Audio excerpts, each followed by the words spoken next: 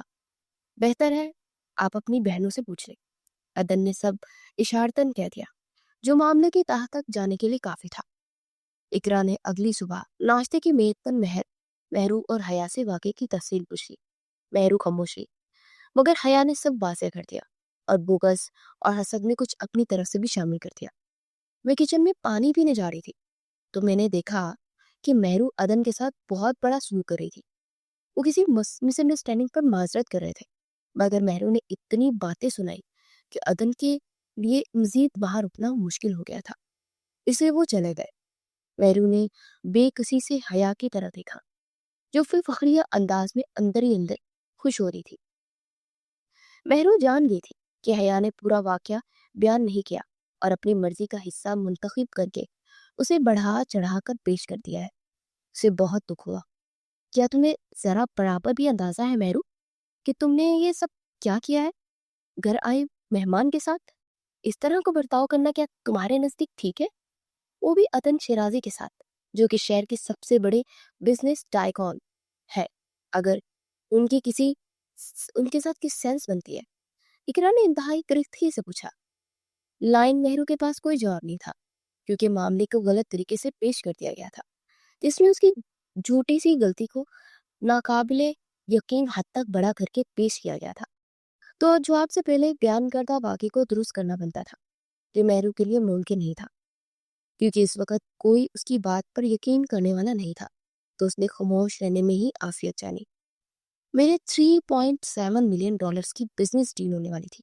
اس سب کے بعد کیا وہ ڈیل ہوگی؟ ظاہر سی بات ہے ڈیل تو ہونے سے رہی مگر تعلقات بھی خراب ہوں گے جو بزنس کے لیے بالکل بھی اچھا نہیں ہے. ناگواری سے یہ سب کہہ کر وہ اٹھ کر چلے گئے تھے مگر مہرو کے سگے والد نے یہ سب کہا یہ جانے بغیر کہ اس کی بیٹی کے ساتھ دراصل ہوا کیا تھا. مگر والد کے پیسے اور بزنس کی فوقیت دینے والی بات سے مہرو بہت غمزدہ ہوئی تھی. اور بات یہاں ختم نہیں ہوئی. اس کی سوتیلی ماں نے بھی جاتے جاتے یہ واضح کر دیا تھا کہ یونیورسٹی جانے سے بہتر ہے سیدھا عدن کے پاس جاؤ اور سمپلی کی معافی مانگو. اپنے ساتھ ساتھ ہم پر بھی رحم کرو. اگر کچھ اچھا نہیں کر سکتی تو کم از کم ہمارے لیے مزید مشکلات پیدا مت کرو. تم نے جو کرنا ہے کرو لیکن ہم اسی سوسائٹی میں رہتے ہیں. ہمیں ان کے ساتھ چلنے کے عادی ہیں. تمہیں نہیں پسند تو مت کرو مگر اپنی ماں کے نقش قدم پر چل کر تم ہماری زندگیاں مزید مشکل مت بناؤ. مہرو کے لیے سب کے رد عمل خاصے غمگین تھے مگر اس کی ماں کو بلا وجہ اس میں گھسیٹا گیا جس کے اس کے مرنے کو بھی تقریباً 14 سال ہونے کے تھے. وہ تنہا ناشتے کی میز پر بیٹھی ان ساری باتوں کو سوچ رہی تھی اور جب اسے خیال آیا کہ وہ کافی وقت سے یہاں بیٹھی اپنی بے بسی کا ماتم کر رہی ہے تو اٹھ کر وہ کمرے میں چلی گئی. آنسو اب شاید آنکھوں میں خشک ہو گئے تھے.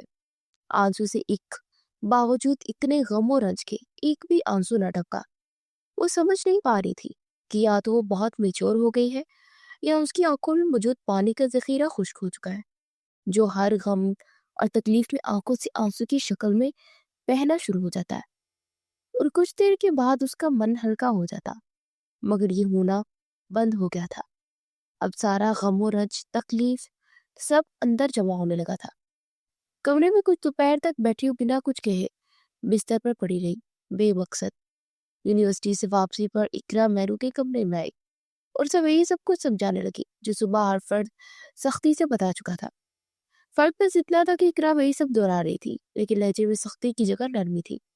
مہرو کے لیے عدن کے پاس جا کر معافی مانگنے کے سوا کوئی راستہ نہیں تھا. اقرا نے یہ کہہ کر کہ عدن کو بطور لائف پارٹنر دیکھنے لگی ہے اس کو کافی سیریس لینے لگی ہے مہرو پر مزید پریشر بنا دیا کہ وہ جا کر عدن سے معافی مانگے. شام 5 بجے کے قریب وہ عدن کے آفس پہنچی. عبایا پہنے وہ لڑکی بے حد خوفزدہ تھی کہ اس کے ساتھ عدن جیسا انسان کچھ بھی کر سکتا ہے خاص کر جب اس کے رحم و کرم پر ہو. ریسیپشن پر مہرو کو بتایا گیا کہ عدن تھوڑی دیر پہلے ہی نکل چکے ہیں آپ کو تشریف لائیے گا. مہرو گھر واپس آئی مگر رات کو جب اسے کھانے کی میز پر بریفنگ دی گئی تو عدن کی غیر موجودگی کا سن کر مہرو کو جو غصہ سامنا کرنا پڑا فیملی ممبر سے. کچھ دیر کے لیے مہرو کا دل کیا کہ وہ بھی عدن کی گھر جھال کے اس کی پاؤں پڑ جائے تاکہ روز روز کی ذلت ختم ہو۔ رات جیسے تیسے گزر گئی۔ صبح مہرو نے یونیورسٹی جانے کی جگہ سب سے پہلے عدن کے آفس کا رخ کیا۔ آپ پہنچ کر اسے کچھ دیر انتظار کرنے کا کہا گیا کہ عدن کچھ دیر میں آ جائیں گے، مگر 2 گھنٹے انتظار کرنے کے بعد ریسیپشن نے مہرو کو بتایا کہ عدن ملک سے باہر جا رہے ہیں اور 3 دن بعد آئیں گے۔ 3 دن کی مزید ذلت اور حقارت کو برداشت کرنے کی مہرو میں ہمت نہیں تھی۔ وہ یہاں سے واپس گھر نہیں جانا چاہتی تھی، مگر کوئی ٹھکانہ نہیں تھا۔ بر بوجھل قدم جو واپس گھر کی طرف اٹھا رہی تھی، اسے لگ رہا تھا کہ وہ موت کی طرف بڑھ رہی ہے، کیونکہ ابھی تو کل کا غصہ کسی کا ٹھنڈا نہیں ہوا تھا۔ اب مزید 3 دن کیسے سب کے غصے کا سامنا کرے گی؟ وہاں نکلتے ایک بزرگ گارڈ نے مہرو کو غمزدہ دیکھ وجہ جاننے کی کوشش کی، تو مہرو نے بتایا کہ وہ عدن سے کسی کام کے سلسلے میں ملنے آئی تھی، لیکن اسے بتایا گیا کہ عدن ملک سے باہر جا رہے ہیں اور 3 دن بعد واپسی ہوگی۔ بزرگ گارڈ نے مسکراتے ہوئے کہا، بیٹی صاحب کل پورا دن آفس میں ہی تھے، کل رات 8 بجے کے قریب وہ دفتر سے گھر گئے ہیں اور آج بھی صبح سے دفتر میں ہی ہے، مگر یہ بڑے لوگ ہیں کہ یہ اتنی آسانی سے کہاں کسی سے ملتے ہیں۔ مہرو کا اندازہ ہو گیا کہ مسئلہ کیا ہے۔ عدن اسے سزا دینا چاہ رہا تھا، وہ بھی چاہتا تھا کہ مہرو اس سے ملے، انتظار کروانا اور پھر بہانہ بنا کر ملاقات ٹال دینا محض ایک پلان تھا جس کا شکار مہرو مسلسل گھر میں موجود لوگوں کے غضب کے نشانے پر تھی۔ مہرو نے یونیورسٹی جا کر اقرا کو بتایا کہ 3 دن بعد جس سے یہ دن واپس آتا ہے وہ ہر حال میں معافی مانگ لے گی، ابھی بھی ملک سے باہر ہے۔ اقرا کو اعتماد میں لینے سے 3 دن گھر میں اس قدر کشیدگی ختم تو نہ ہو سکے، مگر اس کی شدت میں کمی ضرور آ گئی تھی۔ 3 دن جیسے تیسے گزرے۔ اگلے روز صبح صبح مہرو عدن کے دفتر پہنچ چکی تھی۔ حسب معمول انتظار کروایا گیا۔ عدن جب گھر آیا اسے دیکھتے نظر انداز کر کے سیدھا اپنے آفس میں داخل ہوا، ریسیپشن سے ملنے کی درخواست کی، مگر مہرو کو بتایا کہ عدن صاحب کا شیڈول بہت بزی ہے، آپ انتظار کیجیے، جیسے وہ فارغ ہوتے ہیں آپ کو بتا دیں گے۔ وہ پھر سے انتظار کرنے لگی۔ اسے معلوم تھا کہ سب جان بوجھ کر کر رہا ہے، ایک چھوٹی سی غلطی کی اتنی بڑی سزا بھی ہو سکتی ہے، اسے اندازہ ہی نہیں تھا۔ انسانیت پر سے مہرو کا اعتبار اٹھ چکا تھا۔ ایک لڑکی جو اپنی غلطی کی معافی کے لیے پچھلے کئی دنوں سے ذلیل ہو رہی تھی، کیا یہ انسانیت ہے؟ ایسے درجنوں سوالات اس کے دماغ میں گردش کر رہے تھے، لیکن جب اسے احساس ہوا کہ وہ پچھلے 3 گھنٹوں سے انتظار کر رہی ہے تو پھر سے ریسیپشن پر گئی اور درخواست کی، اور حسب معمول وہی جواب ملا کہ انتظار کیجیے۔ مگر مہرو نے اس بار منت سماجت سے ریسیپشنسٹ کو ایک بار پھر عدن سے بات کرنے کے لیے راضی کر لیا۔ ریسیپشن پر بیٹھی خاتون نے ٹیلی فون پر کچھ باتیں کی اور مہرو کو اندر جانے کی اجازت دے دی۔ عدن صاحبہ کو بلا رہے ہیں۔ مہرو اندر جانے میں کئی منٹ لگا چکی تھی، جو غالباً چند سیکنڈوں کا فاصلہ تھا، کیونکہ وہ خوف زدہ تھی کہ اس کے ساتھ جو ہوگا اس کی سوچ سے بھی زیادہ تلخ ہوگا۔ راہ دیری میں ایسا کچھ سوچتے وہ بلاقی ہمت کر کے اندر چلے گئے۔ اندر جا کر دیکھا تو عدن کرسی پر بیٹھے، مگر کرسی کی پشت پر سامنے کی طرف تھی، تو عدن کا چہرہ نظر نہیں آ رہا تھا۔ وہ کسی سے فون پر بات کر رہا تھا۔ ہاں فکر مت کرو آپ، عدن کی دوستی دیکھی ہے اس نے، مگر نفرت نہیں دیکھی۔ اگلے 2 ہفتے میں اس کی ایسی حالت کر دوں گا کہ اس کو بھاگتا ہوا آ کر میرے پاؤں پکڑ کر معافی مانگنی پڑے گی۔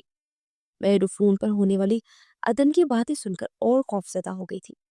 اس کے ہاتھ پیر کانپنے لگے تھے اور باوجود سردی کے اس کے ماتھے پر پسینہ ظاہر ہونے لگا۔ بات ختم کر کے جب وہ مڑا تو الجھن اور پریشانی سے مہرو کو دیکھ کر اس کے دل میں نہ جانے کیوں ایک غم کی لہر دوڑی۔ جی بتائے کیا مدد کر سکتا ہوں؟ یہ نیچ انسان آپ کی، میں نے سنا ہے کہ آپ کئی بار تشریف لا چکی ہے، میں تکلیف دینے کے لیے معذرت چاہتا ہوں۔ تن سے شروع ہونے والی گفتگو کے جواب میں مہرو کچھ دیر خاموش نیچے دیکھتی رہی۔ دوبارہ عدن کے پوچھنے اور بلا کچھ کہے اس کی آنکھوں سے آنسو ٹپ ٹپ گرنے لگے۔ نظریں جھکائے دونوں ہاتھ جوڑے، مہرو بس اتنا ہی کہہ پا رہی تھی، میں معافی چاہتی ہوں، مجھے معاف کر دے۔ کئی بار یہ جملہ دہراتے مسلسل نیچے دیکھ رہی تھی۔ عدن کو جھٹکا لگا، یوں جیسی اس کی دل کی دھڑکن رک گئی۔ وہ جواب میں کچھ کہہ نہیں پا رہا تھا۔ اس معصوم لڑکی کے ساتھ وہ جو کھیل کھیلنے لگا تھا چند ہی روز میں مہرو کو اس حد تک مجبور اور لڑال کر چکا تھا جیسے وہ زندگی اور موت کی کشمکش میں ہو۔ مہرو کی بے بسی دیکھ عدن کے اندر کا انسان جاگ گیا تھا۔ پانی کا گلاس مہرو کو تھماتے اسے تسلی دی کہ میری طرف سے کسی قسم کی نفرت کے گلہ نہیں ہے، نہ ہی آپ کے برتاؤ کی وجہ سے میرے اور آپ کے گھر والوں کے تعلقات خراب ہوں گے۔ آپ نے جو کیا، آپ کی جگہ کوئی بھی ہوتا تو وہی کرتا جو آپ نے کیا تھا.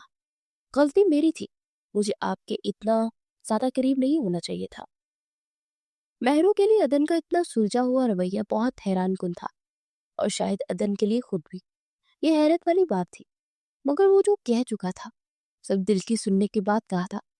مہرو بہت پرسکون سی ہو کر رہ گئی، مگر رات تک آفس میں اسی کشمکش کے ساتھ بیٹھا رہا کہ نہ جانے کتنی بڑی غلطی کر بیٹھا تھا جسے سدھارنے کا اسے خیال تک نہ آیا. مگر وہ جان گیا تھا کہ مہرو کے لیے اس کے دل میں کیا جذبات ہے. مہرو کی اب گھر میں قیدی والی حیثیت ختم ہو گئی تھی. اس کے بعد وہ عدن پھر سے ان کے گھر آیا اور ایک بات ان سب کو بھی مدعو کیا، اور اپنے گھر اور یوں دونوں خاندانوں کے بیچ تعلقات کافی بہتر ہو گئے. عدن کے مہرو کے ساتھ جب بھی گفتگو ہوتی بہت ہی اچھے اور خوش اخلاق سے ہوتی. عدن میں اب کافی بدلاؤ آ گیا تھا. مہرو کی اس دن آفس میں سامنا کرنے سے اب تک تقریباً 2 مہینے گزر چکے تھے. ان 2 مہینوں میں ہر گزرتے دن کے ساتھ ساتھ عدن میں بہتری آنے لگی تھی. یہ بہتری اس کے ارد گرد لوگوں، خاص کر دفتر اور قریبی دوستوں نے بھی نوٹ کی تھی. مہرو سے ملنے کا کوئی ذریعہ ڈھونڈنے کی کوشش لیے ہوئے وہ روز سوچا تھا کہ شاید کل کوئی موقع مل جائے. ایک دن شہر کی مین لائبریری میں عدن کتابوں کی تلاش کرتے ہوئے جب لائبریری سے داخل ہوئی تم طلبہ کتاب ڈھونڈ کر کاؤنٹر پر رکھ کر آیا.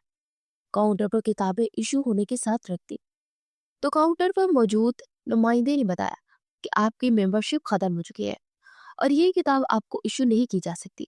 ممبرشپ ریونیو کرنے میں 2 دن کا وقت لگے گا. عدن نے کتابیں اٹھا کر واپس مطلوبہ شیلف میں رکھنا چاہی. سیڑھیاں چڑھتے ہوئے مہرو سے ملاقات ہو گئی. ہاتھ سے ملاقات کو پسند کے انسان سے تو دن پر بہتر بنانے کا اس سے اچھا موقع کیا ہو سکتا تھا.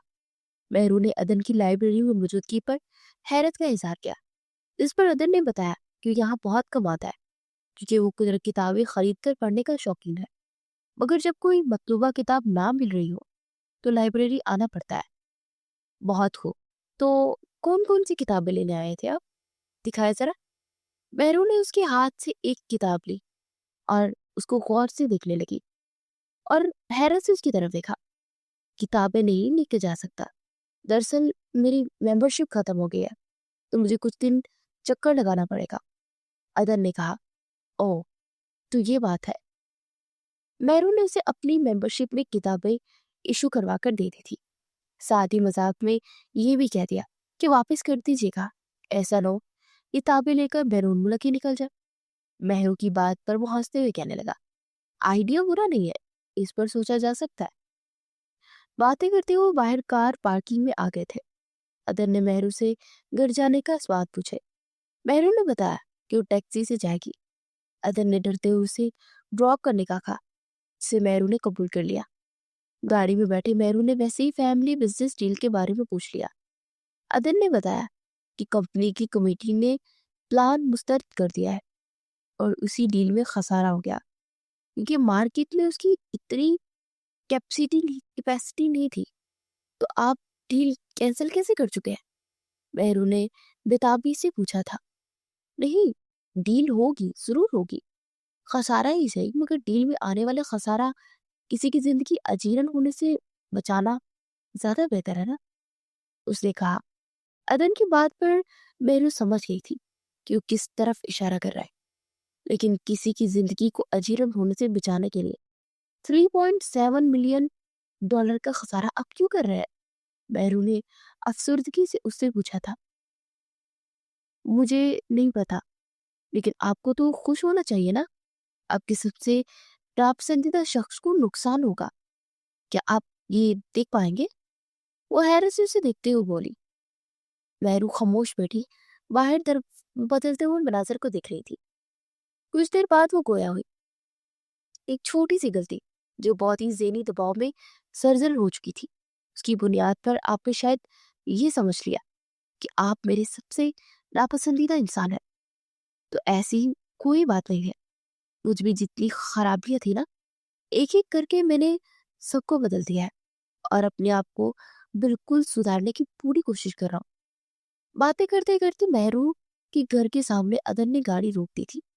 مہرو نے شکریہ ادا کیا اور گاڑی سے اتر گئی۔